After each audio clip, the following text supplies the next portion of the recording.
I'm Jeff Asher, and this is the Jeff-alytics podcast. Crime data doesn't just give us numbers. It helps guide policies that shape Criminal justice and community safety throughout the country. But when public perception of crime trends drifts Far from the reality, policymakers are poorly positioned to respond to what's actually happening on the ground. That disconnect has real consequences. for effective criminal justice. In this episode of the Jeff-alytics podcast, I'm going to sit down with Laura Arnold of Arnold Ventures for a fascinating discussion about how philanthropy is stepping up to support evidence-based policy in criminal justice and what the future might look like. We talk about the challenges of bringing data into conversations with advocates and policymakers and why systemic change relies on a shift in how we engage with data. Now let's dive into Laura's vision for a future where public perception finally aligns with the evidence and where decisions are made with both safety and fairness in mind. My guest today is Laura Arnold of Arnold Ventures. Laura, thanks for being on the show. Great to be here, Jeff. Thank you so much. So for the listeners out there who may not know, can you walk me through your background, your career, and kind of how that experience fits into the work that you're doing in criminal justice with Arnold Ventures? Sure. Well, and again, thank you for the opportunity. It's always great to speak with a like-minded data enthusiast. So really, really grateful to have the chance. Arnold Ventures, as you may know, is a policy organization that is focused on evidence-based policymaking at a national level. We work at a national level, also in states, and really our objective is to maximize opportunity and minimize injustice. And we do that by promoting evidence-based solutions that are nonpartisan. The way we think about a problem that we want to address is we think about what are the biggest systemic problems that need to be tackled, where there are interesting alternatives to the status quo, where there are interesting good minds thinking about the problem that have alternative things to try, and where there might be a gap of evidence or maybe an incompleteness of evidence that's coupled with a power imbalance that's creating just these suboptimal outcomes for society. And so we try to think about whether those are good spaces for philanthropy like ours to play. And if they are, then we try to think of a sideline to nonpartisan, non-ideological, or one might say bipartisan solutions that would be enduring. And then we work on the policy side to make those into law. So you asked about my background specifically. I'm a lawyer by training. I'm a corporate lawyer by training, although I came to Houston to be an oil company executive, to be a wildcatter, because that's what many people come to Houston to do. And so I didn't practice very much law. I didn't practice any law in Texas for the time that I've been here. But really, sort of the impetus behind the work that we do at Arnold Ventures is absolutely informed by who we are as people and who we are as as professionals. I have a very transaction-focused mindset and a sort of a legal sort of analysis mindset that I bring to everything I do. John, my husband, has a finance background, and he very much, all of his work is focused on the intersection of sort of data and markets and inefficiencies, and identifying inefficiencies in markets and trying to correct those inefficiencies in a way that's, kind of in the private sector profitable, but in the public sort of sphere, in the policy world, in a way that's that helps society. I guess as a direct answer to your question, our backgrounds, very much inform what we do. We care very much about evidence. We care very much, in our private practice, evidence was paramount. Whether you're talking about a deal that you're contemplating doing and you're analyzing it from a legal and structuring background, or you're thinking about sort of a financial investment or commodities trading, which is what John did. Data is sort of integral to decision making in that process. And so when we made the transition to philanthropist, it was very natural for us to very much think about, well, what do we know and what don't we know? What does the evidence show? Where does the evidence lack maybe substance or lack rigor? And so that was a very natural place for us to kind of start the conversation. Was there any specific experience or any specific thing that made you say criminal justice is really an area that needs this and doesn't have the evidence-based backing, that we could really fill that gap? Or was it just sort of a gradual understanding of the various areas you could be effective in? When we started our philanthropic journey, Jeff, which was probably close to 20 years ago now, we thought this work was going to be a lot different. We didn't know very much about philanthropy. We didn't know very much about anything, right? Because we were pretty young, but we knew we wanted to make a contribution to society. We knew we wanted to do something different, and we knew we had sort of a long time horizon in terms of our work. So it wasn't like we needed to show a win in 6 months or in a year. We very deliberately wanted to do something that was lasting.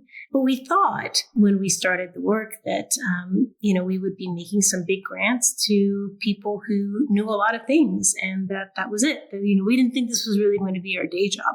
And what we wound up realizing, because we cared about kind of the world of policy, not so much, we weren't so focused on the world of hard science, because that's not our background. And, I can't tell a good hard science proposal from a bad hard science proposal. So I can't, I don't feel like we personally have the sort of bandwidth to add value in that regard. So we really wanted to think about policy. And so we thought the evidence base was much farther along than it actually was. As we started kind of thinking about different areas, and this has nothing necessarily to do with criminal justice, but really just in general, it was really shocking to us how different the level of rigor and complexity and sort of attention to kind of granularity there was in the areas that we were interested in. In other words, there was so much that people didn't know, and so much policy was being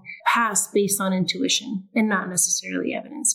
And so that was always from the very beginning something that really concerned us. It first manifested, frankly, in nutrition science. That was one of the first areas where we started looking at the dearth of evidence. Nobody really understands what is or isn't a healthy diet. Like, people know kind of in the, like the extremes, right? Like, don't do crazy things on either end. Don't eat tons of sugar. Don't eat, tons of processed foods. There's some consensus around that, but in the middle, in terms of what is, what is or isn't something, that's the healthy alternative for you, it's very difficult.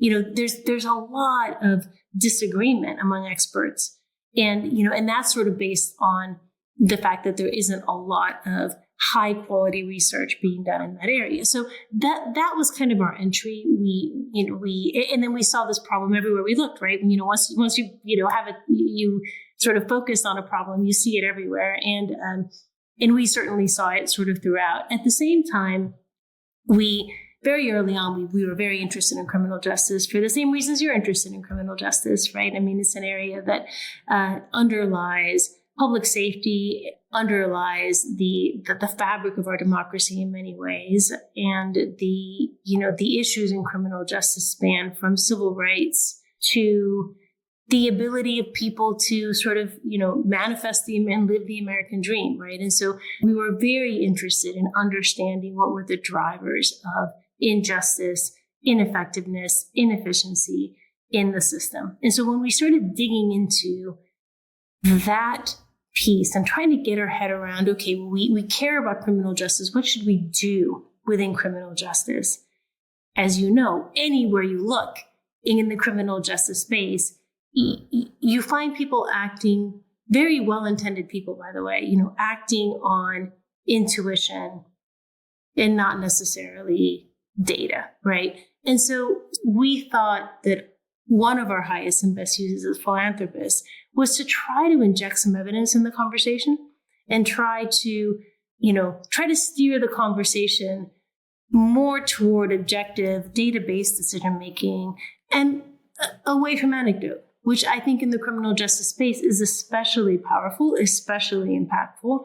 And we're seeing that every day, even today. Yeah, it's funny just listening to how much of you're describing this 20-year battle, that there's been so much progress in the last 20 years, and yet you could also describe the current battle pretty much the same way as far as the use of data. Right. So that's really interesting.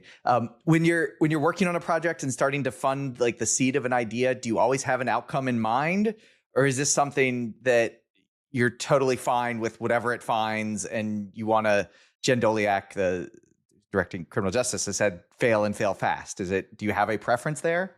So this is I have found a very interesting contrast between lawyers and economists. And I say this as a lawyer, right?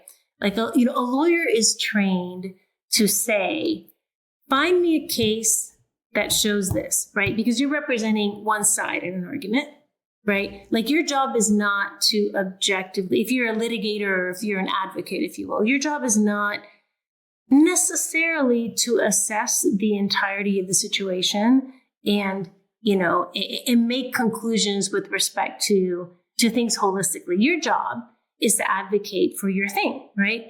And that means that you approach most research projects as, find me a case that shows X, right? So I want to prove that this works. So find me evidence that this works. And I think that you see a great deal of that in criminal justice, where, I'm enamored with this program, or, you're not necessarily sort of advocating for that program, but you believe anecdotally that this program, you've heard anecdotally that it works, and you believe in your heart that it works. And so you want research to prove that that program is effective, or that strategy is effective. We very much sort of shy away from that way of thinking. And we try, there's a reason why the wonderful Jen Doliak runs our criminal justice team, is because we don't want to be that way. We really want to lead with the question. Because really, one of the things that we always say is that things that don't work don't help people. As sort of, as dumb as intuitive as that sounds, right? If you are enamored with something, and as a philanthropist, spend millions of dollars on a program that's very trendy and that's very popular, but ultimately the data shows that it doesn't help anyone, what are you doing other than stroking your own ego? And we're very, very conscious of that. So it's very important to us to identify a problem, to structure rigorous research that is, by definition and by design, dispassionate, as all research should be, as to the outcome. And that's honest, right? And that does, as I'm sure you've experienced, and I'm sure you can imagine, you've experienced this as an observer and as a commentator and as a researcher. We've experienced this as a philanthropist. It's not a good day when something that is led by really wonderful people and is beloved in a community proves to not work. That's not a great moment for anybody, right? And, you wish it doesn't happen.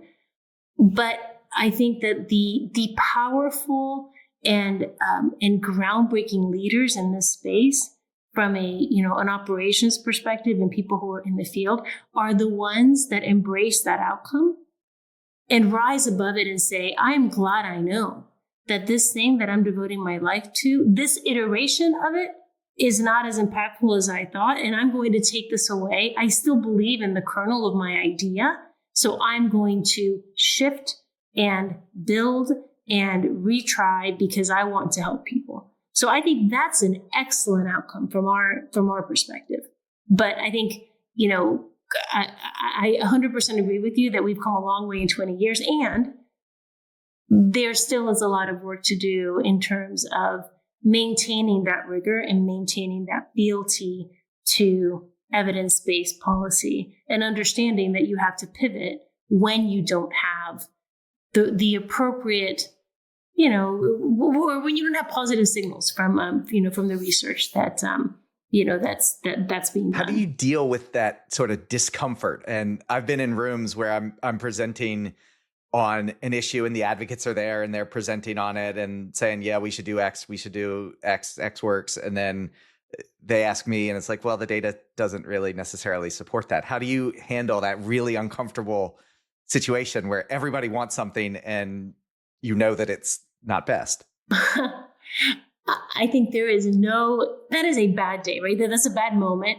And I think that there's so much to unpack even in that type of scenario, right? First of all, in my experience, and this is something that you, Jeff, work on, I know significantly, there is this very, very, very deep disconnect between the data and intuition. I don't know what percentage, but I'm going to guess, 75% of the time in some circumstances, intuition actually, outweighs the evidence in practice in that room that you're talking about. In part, not in whole, but in part, is that there is something about the landscape where people don't yet trust the data. I saw this actually, years ago, many, many years ago, probably like 15 or 18 years ago. I was talking to a leading education reformer in the country. And there was, at the time, this was sort of the height of the charter school movement, where, and one of the great ironies and, kind of misfortunes in a lot of ways of the resistance to the charter school movement at the time was that the people in the communities of lowest performing schools were the ones who were most vehemently opposed to their schools closing, to their failing schools closing, right? Like you would go in, and so this advocate was telling me that he would go into a school. I think it was in, I want to say, I can't remember what city it was in, but he would go to these rooms, right? And he would say, "Your school is failing. This is the data. I'm going to show you the data that demonstrates, the lack of student performance, the lack of teacher performance, the ineffectiveness of your school on all of these metrics, right? All these national metrics, all these state metrics, all these other metrics, like any way you slice it, your school is failing and we need to do something about it for the kids." And the resistance to it, came from the parents saying, "No, you cannot do this to our school." And finally, one person said to him, "What you don't understand is stop talking to us about data. Like no one believes your data. Like no one believes, what we believe? We believe our principal. We believe our teachers. We believe the people who are community members in our church, right? That's who we believe. Those are the people." And so that was, in the ed reform context, I think that was a very big learning that unless you find a way to bring those people, the principals, the community members, et cetera, into the fold, right? And show them how their actions are doing a disservice to kids, you're not going to win that fight. Because you can come in, like, you, Jeff Asher, from wherever you live, can come into a community and show thousands of pages of data, and people are just not going to believe you. And so what are you, and, you can say, "No, I swear, look, I'm a really smart person. I'm a super smart person, and I've sliced this data 20,000 ways, and I'm telling you this is," but there is that disconnect, right? And so I think going back to criminal justice and going back to some of the rooms that you're talking about, I think that part of the hope is that we change the culture such that the first question is, what do we know about what works? What don't we know? And can we have an honest discussion about what we can try that we can learn from, understanding that most things don't work, right? Like there's a way, I think, to bring together some of these communities so that we acknowledge that the problem is now. So we don't have 5 years to do an RCT or, however many years it's going to take to do a study of the rigor that people like you and I would be satisfied with. The problem is today. So we need to do something today. We need to recognize people's suffering today and the instability and the lack of public safety and the, the concerns that people in communities have today. And we need to do it in a way that acknowledges that we are trying something unproven, or we are trying something that is not, for which there is not an evidence base. That, by the way, is not a bad thing. We're all for trying things that are not evidence-based. What we're not for is calling those things evidence-based when they're not, or spending money on things that are not evidence-based without a rubric of gathering evidence so that we can understand whether or not we're learning something at the end of the day. So I think that sometimes the conversation in the criminal justice space gets a little stuck there because, it starts going, well, choose a topic, community violence or something. No, well, that program doesn't work. And so, and then the community says, well, there's community violence, so we need to do something. And so then you adopt something, and sometimes, the pure play, researchers might say, well, that's just not going to work. I think we need to find a way to say, okay, we are going to implement something. You, the operator or the person who is running a program, can acknowledge that, okay, we don't know as much as we would like to know, but we will collaborate so that at the end of this investment period or project, we're in a better place from an evidence perspective than we were when we started. Like, we're very happy with that outcome. We would be thrilled with that outcome. But I think sometimes, you're right to point out that sometimes the conversation becomes very polarized, and that's not the nature of the conversation. So a lot of what we're trying to do is change the culture so that we can have those conversations. Yeah, that's a perfect segue. The entire purpose of the podcast is sort of exploring these perceptions and how the perceptions may differ from reality in criminal justice. When you're thinking of a project or even starting a project or trying to prepare to present a project results, how important is the impact on perceptions of not just the public, but the policymakers who probably should be following the data a little more, or even law enforcement or other actors in this space? Is it critical, or is it something that we're going to do the research and let others deal with handling the perceptions? I view our role, so my role as a philanthropist and our role at Arnold Ventures is to be a resource to people to legislators or to governors and staffers or the national level. So people who are lawmaking or, carrying out laws sort of broadly defined, to be a resource to them as to what does and doesn't work. What do we know about a specific area that is of concern to them in their community? And how can we create solutions that will move the ball forward in the way that they hope, understanding that there's a whole lot that we don't know. I think that when we're looking at something to try, for me, the most important thing, and I know that I speak for Jen and I speak for all of us at Arnold Ventures, the most important thing is to have a sincere conversation to say, okay, you care about, whatever the issue is, you care about police performance. Here's what we know. Here's what we know works. Here's what we know doesn't work. Here's what we don't know. And by the way, that third bucket, as you know, that third bucket of what we don't know swallows what we do know in most areas, right? Because there's a ton that we don't know.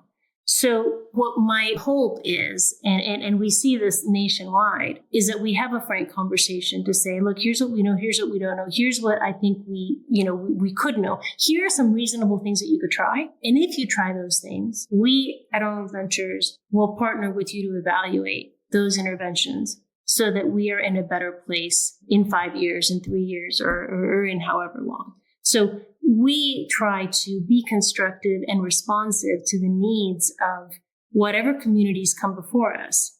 But what we don't want is, for them to do something that, first, things that we know don't work, right? So we try to dissuade them from doing things that we have empirical evidence are not effective. We try to steer the discussion toward things that hopefully have empirical evidence that are effective, but there are fewer and fewer of those, as you know. So really that middle ground, things that have promising evidence or things that we feel could contribute to the conversation, and pair that with an evaluation rubric that will allow us to, contribute to the discussion so that the next time another state or another city comes to us or comes to anybody with that same problem, we can point to more evidence and be more constructive. So what is kind of in your ideal, or maybe not ideal, but in your reality, what is sort of the vision for the future of criminal justice right now? Putting it all on your shoulders to redesign the criminal vision for the future. Well, look, I think we all seek to balance so many interests in this space. The interest for public safety, the interest for civil rights, the hope that we all live in a community where we feel safe, we're all civil to each other, no one abuses anybody. These are all sort of components of creating a peaceful society, creating an environment where we are setting people up for success. I think that's an absolutely plausible answer. I think one of the challenges is we just don't poll it enough, that maybe you're lucky to get one pollster that does a national poll and probably some local pollsters, but we aren't doing it regularly where you could like measure monthly changes based on change in crimes and targeted intervention. So I think it's a fascinating idea to really dig into it more specifically. Yeah, but I do agree with you that it's a very frustrating thing to see the trends plummet the way they have, especially in some areas, and still not have the communities at large appreciate where we are, as a society. Yeah, I used to have a full head of hair, and every time the polls come out showing that the perceptions are wrong, a little bit of it gets pulled out. So for sure. We're almost out of time. I really just wanted to ask, where can people learn more about all the great work you're doing and learn more about Arnold Ventures? Oh, well, thank you. Well, certainly arnoldventures.org is our website. We put enormous amounts of information and research, et cetera. We have a range of policy initiatives, not only criminal justice, but also healthcare, higher education, public finance, tax, journalism, many more areas that we care very, very deeply about. And we're just grateful to be in this work and to do everything we can to create a better community. And like I said, maximize opportunity and minimize injustice, because there is a great deal of both of those things right now. Great. Laura, thank you so much for coming on. Well, Jeff, thank you. You'll be willing to come back someday once we've successfully made the perceptions match the crime data, and then we can talk about that. We will leave that in your capable hands, and I have no doubt that you will make great inroads in the near future. Thank you very much for having me. Thank you for coming on. Thanks for listening to the Jeff-alytics podcast. Be sure to subscribe, and to learn more, head on over to ahdatalytics.com for more information and previous episodes. If you like what you heard, please leave a glowing review, which will help others to discover the show. New episodes every other Wednesday. Until next time, I'm Jeff Asher.